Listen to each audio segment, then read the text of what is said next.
Hi there, a warm welcome to Africa News. I'm Rochelle Ferguson with the top stories at this hour.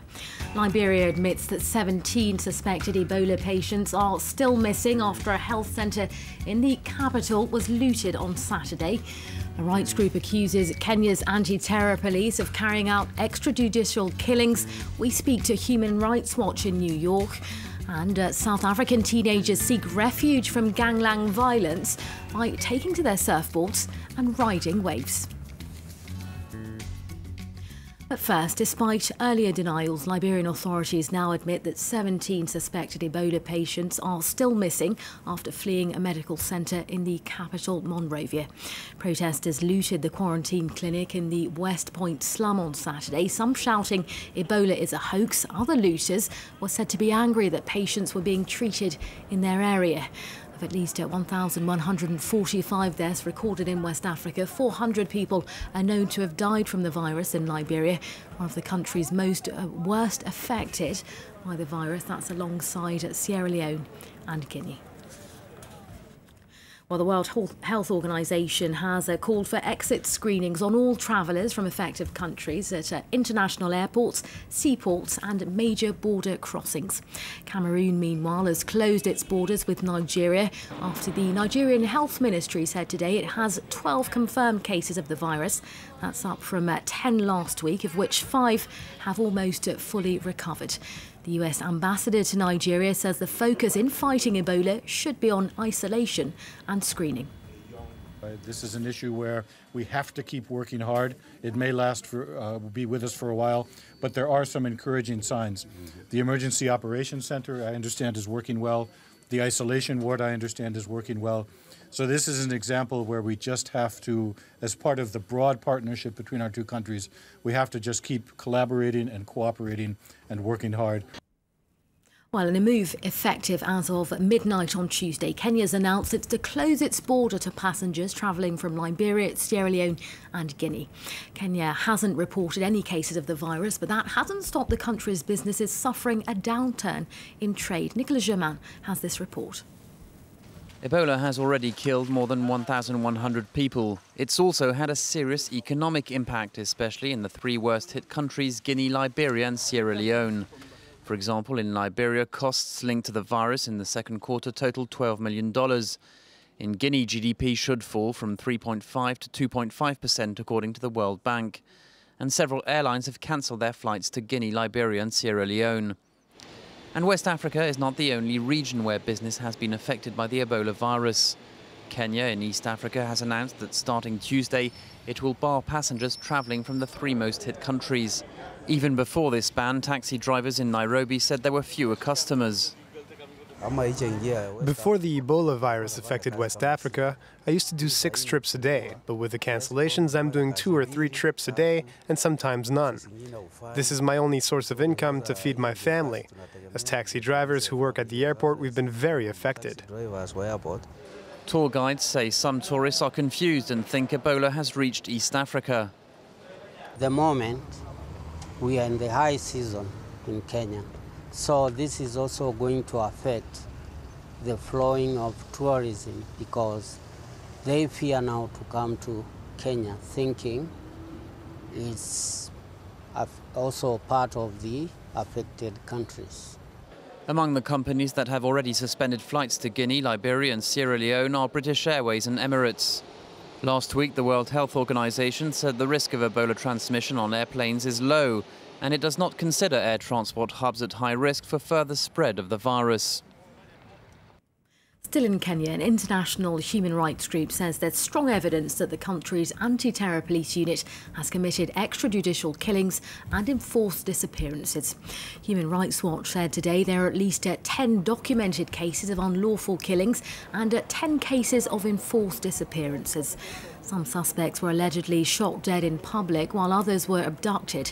The terror unit was set up in 2003, 5 years after al-Qaeda simultaneously bombed the US embassies in Kenya and Tanzania. Well, I'm joined now by Jahan Henry, who's in New York, of Human Rights Watch. Jahan, hello to you.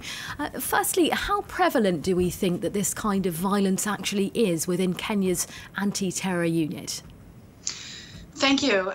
Unfortunately, we think it's quite prevalent. Our report is not the first to document these killings and disappearances. In fact, it adds to a litany of already existing evidence that other organizations and us have documented in the past. So the abuses by Kenya's anti-terror police unit are in fact quite well established at this point, and we're calling on the Kenyan authorities to ensure that these practices do not continue and that they are investigated. We're also asking donors to probe these allegations and to suspend aid where there's credible information of abuse within the unit. Now, Johanna, I mean, it has to be said that this counter-terrorism units get significant support from and training from the US and UK. Does this report implicate those countries? Indeed. I mean, those two donors are significant donors to the ATPU. There is clear evidence that the ATPU has been implicated in these abuses. So the donors have an obligation to ensure that these abuses are probed and that police or those found to be responsible are held to account, but also to not provide assistance to known abusive units. So the United States has a law in particular that prohibits this. And so we would ask that they suspend aid where they find abuses have occurred. Our report confirms many, and as I said earlier, it adds to pre-existing evidence of abuses in this unit. So yes, indeed, those two donors should be taking action as a result of these credible allegations. OK, Johanne Henry of Human Rights Watch, that's where we leave it for now. Thanks very much for joining us. Authorities in South Africa say at least 9 people have died after a building under renovation collapsed in Johannesburg today. Builders were reportedly among the casualties. It's unknown at this stage what caused the building to collapse. The government has sent inspectors to the site to launch an investigation. From our side as to what caused the building to collapse. But however, we can confirm that now there was a construction taking place in this. This is a double-story building. That tells that now the side of it has basically collapsed and crashed into the people. Africa's first homegrown military aircraft has flown its first test flight, signalling a new chapter in the continent's aviation history. The advanced high-performance light aircraft completed its flight on Wednesday before stopping at an airport outside the South African capital, Johannesburg. The aircraft took to the skies after 3 years and over 300,000 hours of work on its design and construction. Finally, teenagers in South Africa are seeking refuge from gang warfare by taking to their surfboards. 250 young people are learning how to surf with an NGO called Waves for Change, which utilises sport to engage young people suffering from emotional and physical trauma. Not many teenagers would feel safer in shark-infested seawater than in their own neighbourhood. But these youngsters from Khayelitsha Township just outside Cape Town feel just that.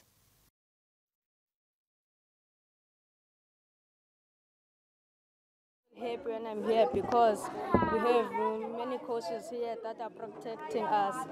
When I was not here, I was used to be a gangster, but now since I joined surfing, I'm out of gangster now. The poor neighbourhoods in South Africa's Cape Flats are synonymous with gangs, glue sniffing and guns.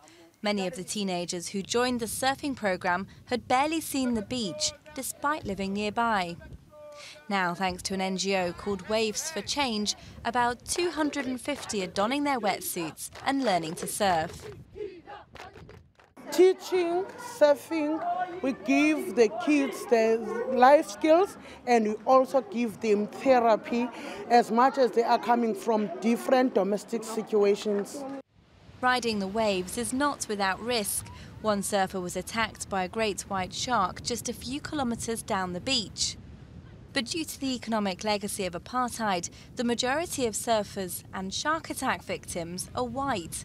Something these teens have a sense of humour about. We never hear that there was a black people who were eaten by the shark. It's always white people only. So then we told us the shark will never eat us. Although these youngsters were born after apartheid, many of them are still trapped by poverty and attitudes towards race. But on the waves, none of that matters, giving them a sense of finally being free. Well, you're up to date with your African news. More international news to follow. Do stay tuned to France 24.